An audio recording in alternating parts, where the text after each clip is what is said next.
me is one of the older features in the landscape at Stonehenge, and that's the Winterbourne long barrow. It is mid to early Neolithic, around 3600 BC, so making it a good 1,000 odd years before the main constructions at Stonehenge, roughly contemporary with the long barrows that we saw at Avebury, and contemporary with the Cursus here at Stonehenge.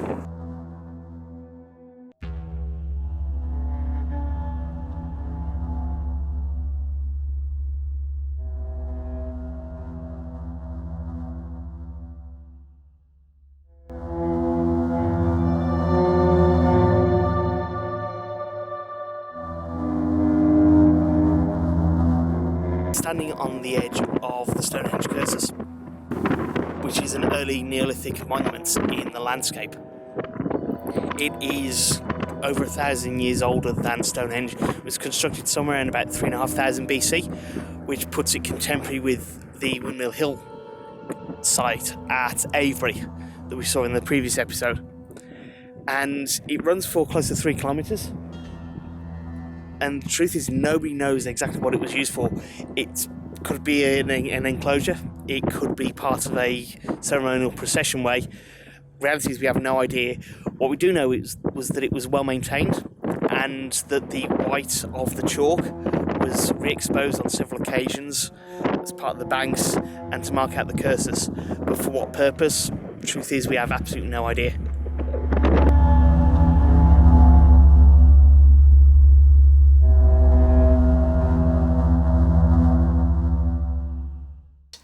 Probably the most famous Neolithic monument anywhere in the world, Stonehenge.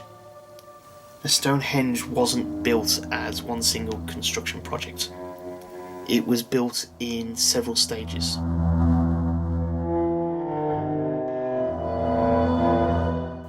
And the first stage was the circular ditch and bank, a courtesy of antler picks that were used to build this ditch and bank. We can date the first stage of Stonehenge to between 3000 and 2920 BC. So got quite an accurate dating for that. The main entrance, as it would stay the main entrance throughout most of the Henge's history, is lined up with the midsummer sunrise, and the opposite side of the circle has the midwinter sunset. Besides the ditch and bank, we don't have much more information about what was taking place with inside the henge. We've just got that simple circular structure. We do know, however, from its sheer size, that it would have been a communal project. This wasn't the work of a single individual. This was a large group of people all coming together to build this ceremonial place.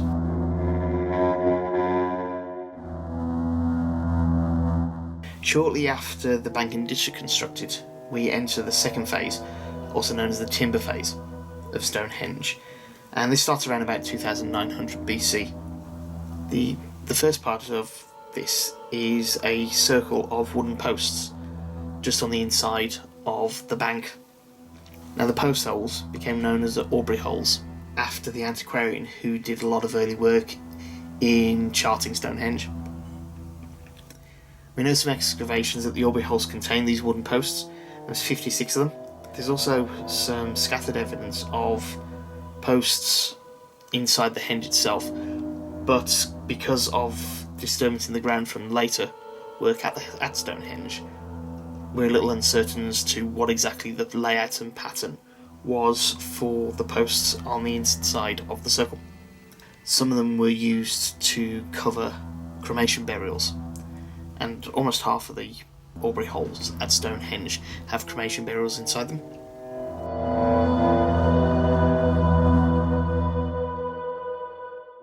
The next stage of development in Stonehenge is the early stone phase, and this started around about 2550 BC.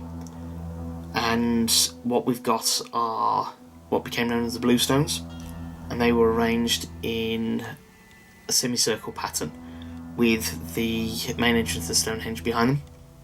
The interesting thing about the bluestones is that they are not local stone. These are the ones that have come all the way from South Wales at the Preseli Hills and have travelled over 240 kilometres from South Wales to Stonehenge. How the Neolithic Stonehenge builders managed to get the stones here is uncertain. probably taken along the coast. It would have been easier to carry the large stones that way, and then on wooden rollers across land all the way up to Stonehenge. What it does show is that there were long-range communication and trade networks already established during the Neolithic period.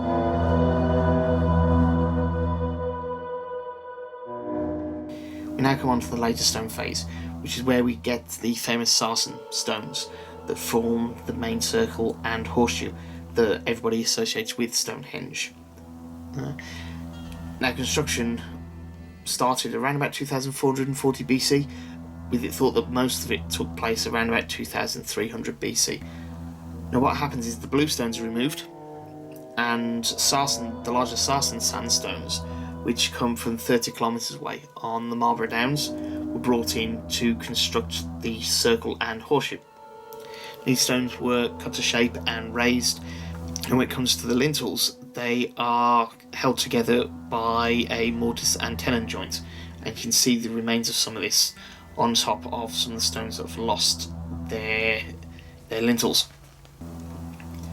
They also added 2 small ditch mounds known as the North and South Barrows, but they're not true barrows in the same sense that they're burial mounds.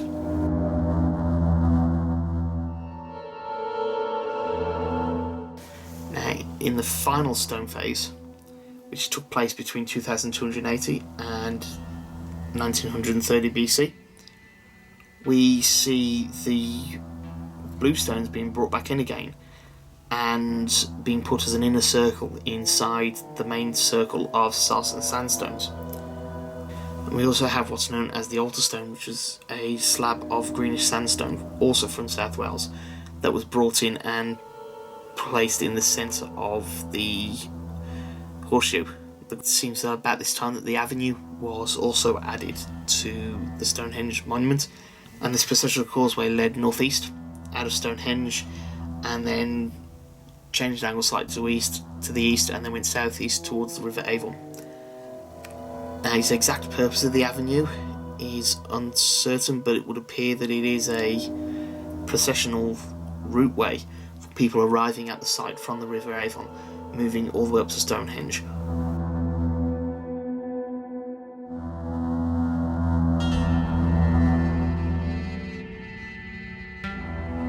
And that's a series of barrows known as the Cursus Barrows, because the Cursus is just over that way. The Cursus Barrows are just one collection of over 300 Bronze Age barrows here at the Stonehenge site, and they do form into 4 clusters: Cursus Barrows, the Normanton Barrows, the Winterbourne Barrows, and the King's Ridge Barrows.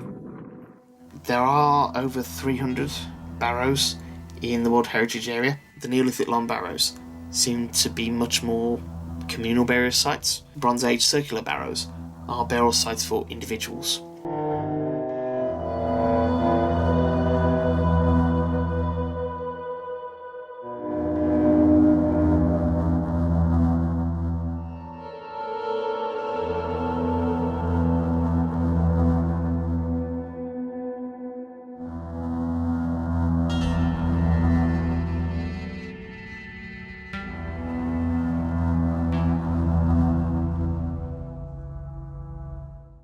Contemporary with the construction of the stone phase in Stonehenge and with the Durrington Walls is a monument known as Woodhenge. Woodhenge, the wooden posts have long since eroded away, but what we have got are the remains of the post holes in the grounds, and these have been marked out with the concrete pillars. It's got the bank on the outside and the ditch on the inside, and then there are 6 concentric circles where the posts would have been. Obviously, we don't have any pictures, we've got nothing to compare it with. They may have had lintels across the top, they may have just been singular posts. They have found some grooved pottery at Woodhenge, and with it being closely associated with Durrington Walls, it could be that this place was a place for the living as opposed to a place for the dead.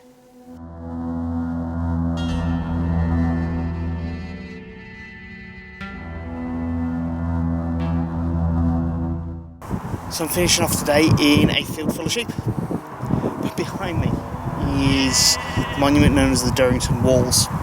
Now, unlike the other sites in my Avebury and Stonehenge videos, Durrington was actually a place for the living. It wasn't ceremonial, it wasn't a barrow, some place for the dead.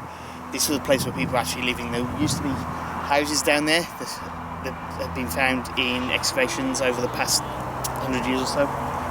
They've found pottery, they've found animal remains from where people have been cooking, they found the remains of the houses. This place was associated with Woodhenge, which is just the other side of the camera, just out of frame, and it's thought that this place might have been used by the people that were building Stonehenge.